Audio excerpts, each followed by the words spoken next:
Ate, si Aling Sonia, nagpunta na dito kanina, sinisigil na tayo. Ay, sa Sonia, nakaka-stress talaga yung babaeng yan. Oo nga, ano gagawin natin? Okay, kaya muna pumasok tayo muna kasi Ay, napapagod naku, pahinga ka nga muna. Hoy, Ira! O, ayan na. Bakit? Ano problema, Aling Hoy, Sonia? utang nyo. Utang? Ito Yan, yung sabi ko naman utang sa'yo, mo, puti. nakalistang haba-haba na ng utang nyo. Di kayo nagbabayad ng renta. Mahaba? Well, ano ba? Sandali lang. Ano ba to? Hiw mo nga inuuto yung mami ko. Napaka... Aling Sonia, pasensya kasi wala pa akong pera ngayon. Di pwede yun. Ano siya, pagbigyan naman Mami, po kami. palayasin mo na yan. Mga hampas lupa talaga yung mga yan. Bibigyan ko na po ng interest. Tingnan ko na po ng bongang interest, Aling Sonia. Saan ka kukuha mo pang interes, mother? You're so poor kaya. Wala ka pa kaganda mo naman yung girls. Saan ka Huwag mo nagpapasalon? kayo inuuto. Huwag nyo iniibang usapan. Bayad ka ng utang. Aling Sonia, Ay, naku, pwede po talaga. bang Mami, may sa bibili na susunod akong na bagong araw bag. po, pagkatapos po Makinig naman, dyan. bibigyan ko po kayo ng 10,000 next month. Sige na, Aling Sonia, sige na. Maghanap po ako ng pera kung okay lang po talaga. No, mami. Bigyan niyo po ako ng... I need the money. Oh my God, masyado ko na. Ay, naku, puti, hayaan mo na sila. Oh. Kasi nga, pagbibigyan ko kayo, pero pag di kayo sumunod sa patakaran ko, papalayasin ko kayo dito. Salamat, Aling Sonia. Ay, naku, ang dami na nating utang, puti. Oo na. Kaming! Kaming! Nay, dito na pala kayo. Dumating na si Kote. Oh, Nay. Oh, ano na? Kamusta? Di ka ba masaya na dito ako, Nay? May problema ko. Ano problema mo, Nay? Bakit mo nasipan?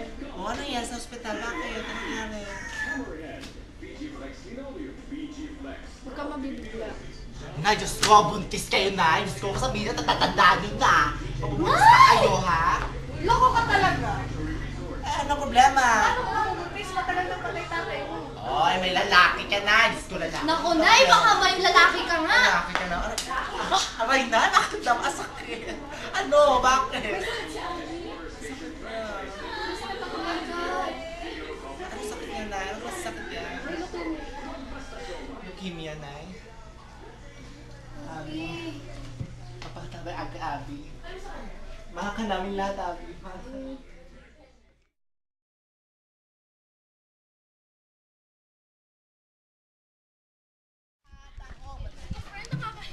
Binaw kayo mga kapitbahay! Tilapia! Fresh na fresh! Ano yan ang tinda niyo? O ate, ang dami pong tinda. Ayan po, fresh na fresh po. Galing pong Bangbago, Tagaytay. Meron po kang hipon? Ay, meron po. Meron po kang fresh na fresh. Wala yung tilapia. Ay, Ayan, meron ito po. Ito po. Ay, Ay, ba, fresh na fresh po. Fresh. Parang di fresh. Ay, kayo po hindi fresh. Ay, parang ang baho. Ay, baka po mga naiwan ng amoy dyan sa Ate, parang nanlalait kayo. Bibili ba kayo hindi? Ay, di na nga. Ate, bibili na kayo, Diyos ko. Parang Di na po. ay, Tara, juicy, no? Ay, Tara, ay, sige, parang mukha na sa hipon, di ba? Okay, hipon. Ito maganda, buhat mo ng plywood. Sa Aling Lena? Saan na kaya sa Aling Lena? Paglapang. Sa Aling Lena. Pagod ako. Putang kamacho ng katawan. Talaga? Kuya, salamat. Sige, pakibomba nga ate. Pakibomba naman dyan. Pakibomba. O, Aling Lena, ano na po ba yung labakan nyo? Akin na. Isang ko na po. Meron po sa bahay. Ay, meron pa ba? Ay, kulang pa nga ito eh. Dagdagan nyo pa. Basta ako O, sige po. Salamat. Mahal. Ito sundin mo lang siya. Pati yung gamot, inumin mo ha, regularly. Sige po, Dok. Babalik pa ba ako next week? Oo, bumalik ka ha. Sige po, thank you po. Sige, ingat. Sige po.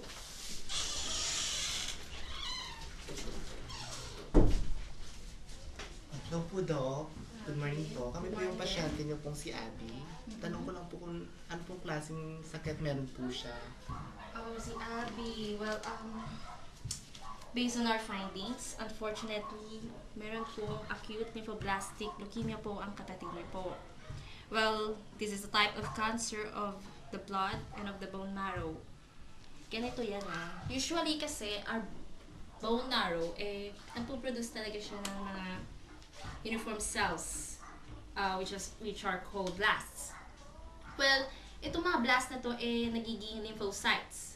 Well, in her case, hindi nagde-develop yung mga blasts sa kanya. At walang kakayanan na ipaglaban yung infection niya. the number of abnormal cells sa kanya patuloy na dumadami. So yun, sorry talaga. Dok, paano po nagkaroon ng ganun sakit ang anak namin? Wala naman po yung sa lahi namin. Well, this kind of leukemia, common naman po talaga sa mga bata. Well, nakukuha po siya sa mga exposure sa radiation. Tulad po ng mga x-ray bago ipanganak yung bata. O kaya sa mga treatment with chemotherapy o kaya sa mga toxins. Nay, bakit? Tama. Natatandaan ko, tatlong beses ako nagpa-x-ray nung pinagbubuntis ko si Abby. Remember, nung nahulog ako sa hagdan. Ang nanay, no? Tama. Well, don't blame yourself, man. Talaga po nangyayari ito sa mga buhay po natin. Dok, may paraan po ba para gumaling po yung kapatid ko, Dok? Well, yes. Fortunately, meron po. So, para mas maintindihan nyo po, may ipapanood po ako sa inyong mga video.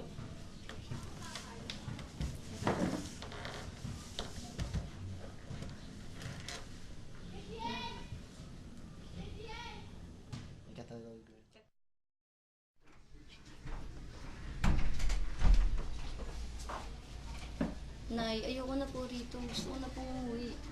Oh, tara na. Gusto na palang umuwi eh. Ano ka ba, Camille? Gusto mo ihilata kita dito? Alam mo ba ang kakapatid mo may sakit na nga, di ba? Oh, hindi na. Kasi ito kasi. Puti, huwag na kayong mag-away. Nay, gusto ko na po talagang umalis dito. Mas lalo ko lang pong nararamdaman na nagkakasakit ako pag matagal tayong nandito sa ospital. Okay, anak, yan ba talaga ang gusto mo?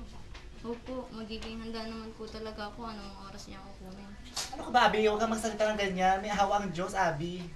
Puti, alam naman nating dalawa na hindi na ako magtatagal. Kaya ngayon pa lang, magdesisyon na kayo. Inay, ate, magdesisyon na kayo. O sige, kung yan ang gusto mo.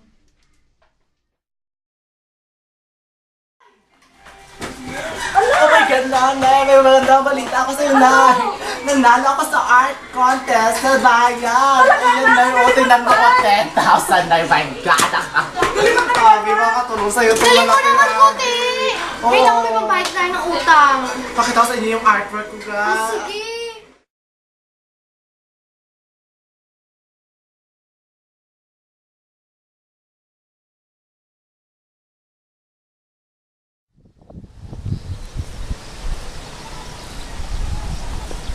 O ano, Abby?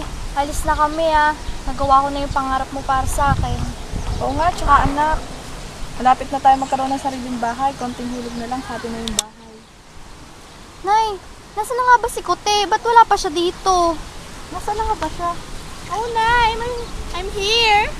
Hi, Kote! Ano? Oh, ba't ngayon ka lang? May dinaanan pa kasi ko. Sige, tara na. Maliligo tayo sa flight papuntang US. Okay, sige. O, sige, Abby. Bye-bye na.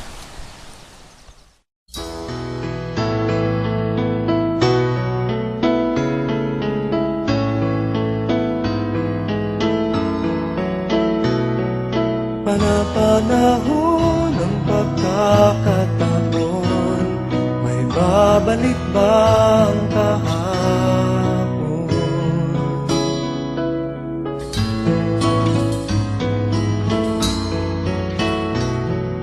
Natatandaan